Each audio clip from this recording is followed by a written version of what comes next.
The quietest flex in Japan just got louder without raising its voice. Meet the 2026 Toyota Century.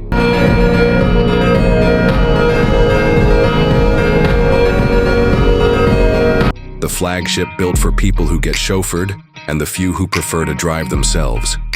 The exterior keeps that imperial presence. Long hood, upright greenhouse, and a stately grille wearing the phoenix crest. Hand-polished black paint looks liquid under streetlights.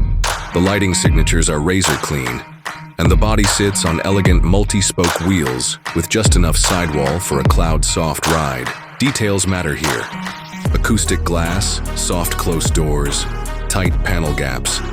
Everything aimed at shutting the world out the moment you step in. Inside feels less like a cabin and more like a lounge. The rear is the headline.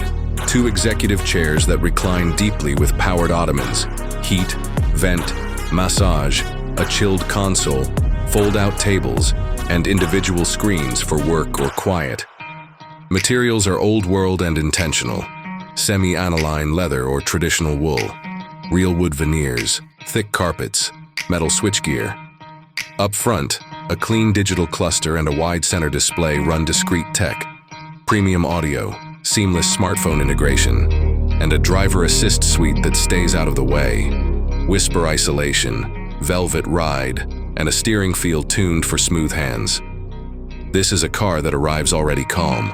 Under the calm, there's modern muscle. The Century uses an electrified AWD setup built around a smooth V6 hybrid system, prioritizing silence and effortlessness with EV-only creep in the city and instant torque when you need to pass. It's tuned for glide, not drama, with chassis mapping that filters bad roads and a brake pedal that feels natural, not digital. You sense the engineering, you never hear it. Price? Exclusivity is part of the promise. In Japan, the 2026 Century is expected to start around $28 million, roughly $170,000, $190,000 USD depending on specification and custom ordering, with bespoke builds climbing from there. That number buys something no other Toyota does. Time, quiet, and the kind of craftsmanship that doesn't chase trends. The world measures luxury in screens and horsepower. Century measures it in heart rate, and yours drops the second the door closes.